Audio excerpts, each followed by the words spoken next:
사무엘상 11장. 암몬 사람 나하스가 올라와서 길르앗 야베스에 맞서 진침해 야베스 모든 사람들이 나하스에게 이르되 우리와 언약하자. 그리하면 우리가 너를 섬기리라 하니 암몬 사람 나하스가 그들에게 이르되 내가 너희 오른 눈을 다 빼야 너희와 언약하리라.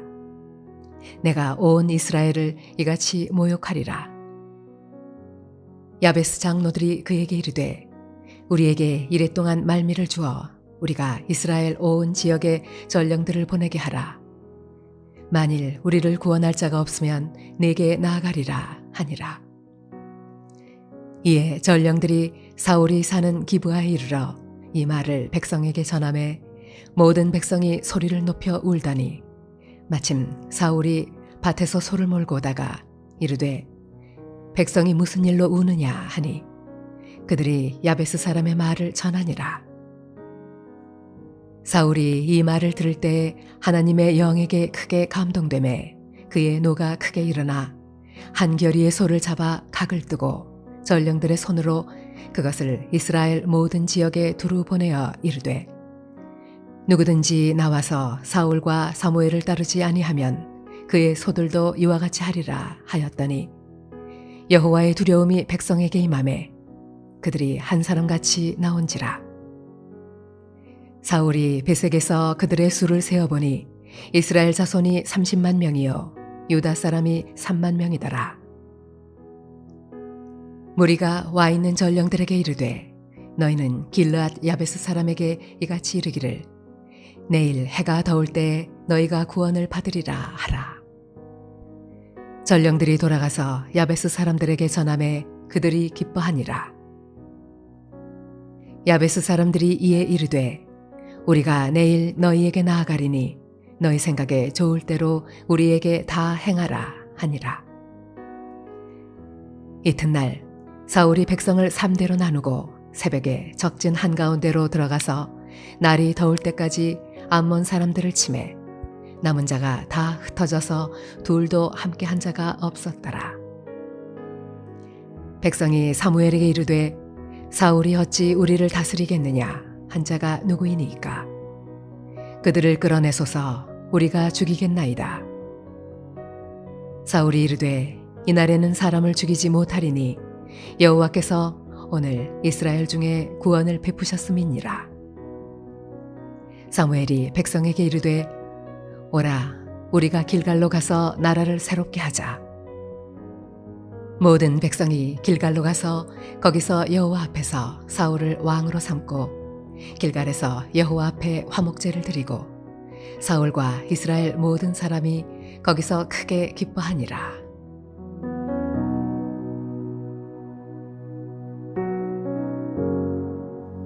샬롬. 오늘 하루도 하나님의 은혜 가운데 믿음으로 승리하는 하루의 삶이 되시기를 소원합니다. 사사기 8장 말씀해 보면 사무엘이 늙고 그 아들들로 사사를 삼았지만 정작 이 아들들은 사사의 역할을 잘 감당하지 못하고 오히려 부정과 비리로 판결을 일삼음으로 인해서 이스라엘 백성들이 왕을 요구하는 상황에까지 이르게 됩니다. 이러한 상황 가운데 결국에는 사무엘이 사울을 만나는 이런 상황까지 또 가게 되고요. 그로 인하여 10장 1절 말씀해 보면 사무엘에 의해 사울이 왕으로 기름 부음을 받게 되는 것을 우리는 말씀을 통해 보게 됩니다. 하지만 그가 왕으로 뽑혔다고 해서 모두가 인정하는 왕은 아니었습니다. 왜냐하면 10장 27절 말씀해 보면 어떤 불량배는 이르되 이 사람이 어떻게 우리를 구원하겠느냐 하고 멸시하며 예물을 바치지 아니하였으나 그는 잠잠하였더라 라는 말씀을 통해서 모두에게 인정받지 못하는 왕이었다라는 것을 우리는 알 수 있습니다. 왕권이 온전히 확립되지 않고 왕정 제도에 대한 이해가 부족한 시대였다라는 것이죠. 오늘 우리가 읽은 본문은 사울을 온 백성의 왕으로 세우시고 또한 왕권이 온전히 확립하게 하는데 있어서 하나님의 섭리가 나타나 있는 말씀이다라고 우리는 볼 수 있습니다. 그렇다면 이 가운데 나타내 보여주신 하나님의 섭리와 역사는 무엇이며 어떻게 하나님은 그 섭리와 역사를 사울을 통해서 나타내 주셨을까요? 첫 번째로 이 하나님께서 나타내 보이신 섭리와 역사는 대적을 통해 이루신 하나님의 역사가 이 가운데 나타나고 있음을 우리는 볼 수 있습니다. 1절 말씀에 보면 암몬 자손 나하스가 길르앗 야베스에 진치고 전쟁을 하고자 함으로 인해서 야베스 사람들은 나하스에게 조공을 바치겠다고 신사협정을 요구하는 사실상의 항복을 선언하고 있는 것을 우리는 보게 됩니다. 하지만 나하스는 이것에 더 나아가서 너희의 오른쪽 눈을 다 빼야 이런 신사협정을 너희들과 맺겠다라고 하는 이런 모욕을 주게 되는데요. 이 오른 눈을 뺀다라고 하는 이것은 이들이 가지고 있는 전투력을 상실시키고 노동력만 가지게 함으로 온전히 그들을 다스리겠다라고 하는, 어떻게 보면 이스라엘 백성들이 받아들이기에는, 이 길르앗 야베스의 이 지역의 사람들이 받아들이기에는 모욕과 치욕의 내용이 아닐 수 없습니다. 이스라엘의 오랜 전쟁 역사를 보면 보통 방패를 왼손에 들고요, 왼 눈을 가리운 채 그 오른쪽 눈으로 전쟁을 치렀던 것을 우리는 역사적인 기록의 내용들을 통해 보게 되는데요. 이러한 이해를 통해서 우리가 바라보게 되면 오른 눈을 뺀다라는 것은 그들의 전투력을 파괴시키고 남은 눈으로 노동력을 착취함으로써 온전히 그들을 지배하겠다라고 하는 의미가 그 가운데 담겨져 있는 것입니다. 이러한 일이 발생함으로 인해서 야베스의 장로들을 통해 이스라엘 전역에서 그들을 구원할 자를 찾게 됩니다. 사울이 분명히 사무엘을 통해 왕으로서 기름 부음을 받았음에도 그를 신뢰하지 못하고 있다는 반증이라고 우리는 볼 수 있다는 거죠. 하나님은 이스라엘 백성들이 요구한 왕으로 사울을 세우기 위해 암몬의 나하스를 쓰고 계신 것입니다.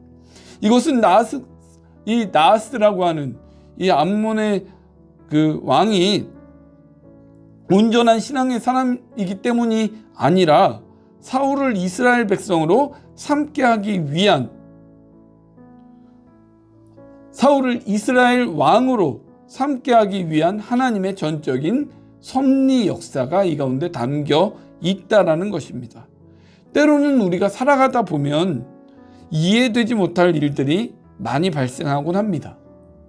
또한 때로는 하나님의 대적들이 잘 되어서 믿음의 사람들이나 교회를 힘들게 하곤 하는 모습들을 우리는 종종 발견하기도 합니다. 그런데 이러한 일들은 하나님께서 그 대적들이나 그 원수들을 사랑하셔서 이 일들이 발생한 것이 아니라 오늘 사울을 왕으로 그 가운데 세우기 위해서 이 나하스라고 하는 인물, 암몬 족속이라고 하는 이 나라를 사용하셨던 것처럼 하나님의 전적인 섭리 가운데 역사와 영광을 나타내기 위함에 있다라는 것을 우리는 발견해야 한다는 것입니다. 두 번째로 이 사울을 왕으로 세우신 이 하나님의 섭리와 역사 가운데는 사울에게 거룩한 의분을 갖게 하신 모습이 또 이 가운데 담겨 있습니다. 6절 말씀에 보면 사울이 이 말을 들을 때에 하나님의 영에게 크게 감동됨에 그의 노가 크게 일어나 라고 말씀을 하고 있죠.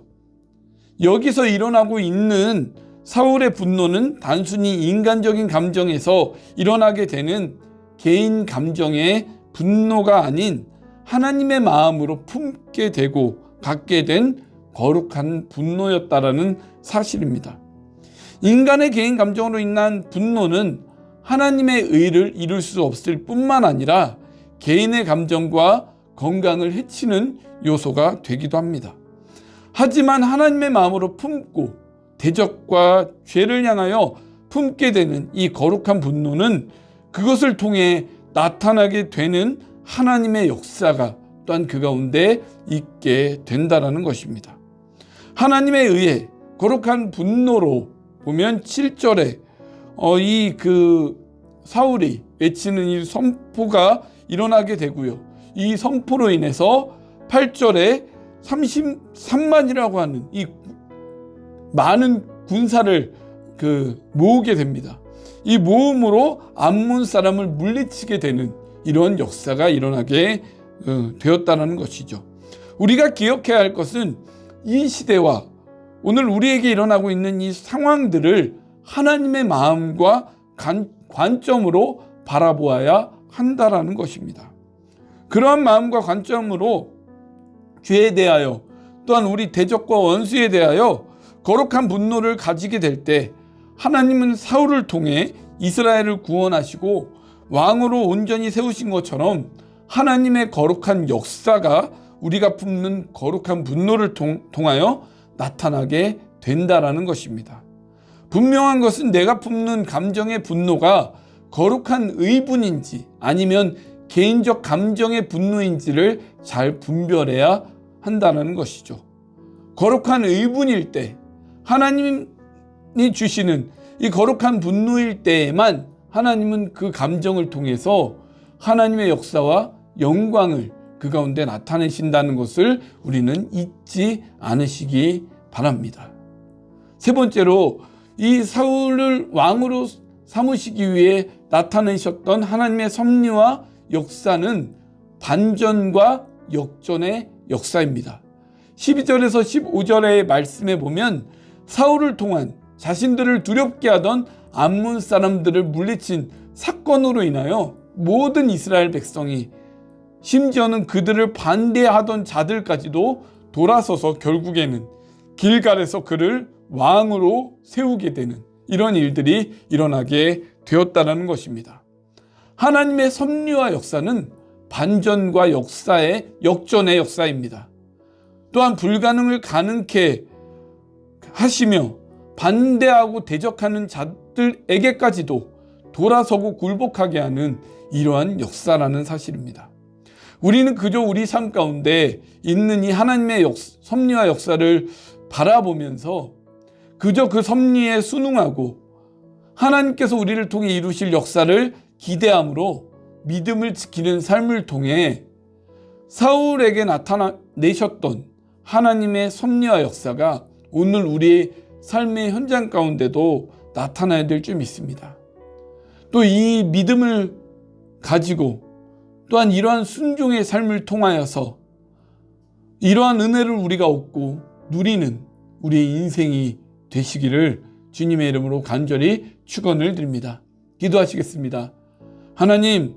하나님께서는 사울이라고 하는 인물을 통해 하나님의 섭리와 역사를 보여주시기 위해 그들의 대적이 되는 이방 나라와 민족을 사용하셨고 또한 사울에게 거룩한 분노를 일으키게 하셨으며 또한 그 역사적인 일들을 통해서 반전과 역전의 그런 일들을 하나님께서는 보여주셨음을 우리는 기억합니다.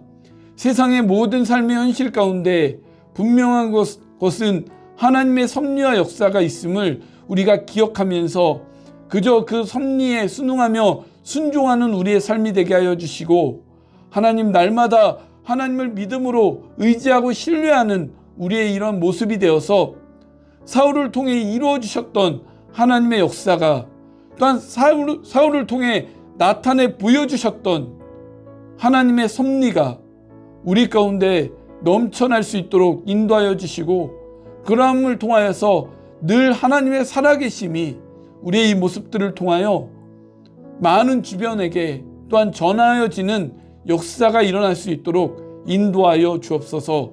오늘 이 시간도 우리의 삶 가운데 홀로 영광 받으시기를 간절히 소원하오며 이 모든 말씀 우리를 구원하여 주신 예수님의 이름으로 기도하옵나이다. 아멘.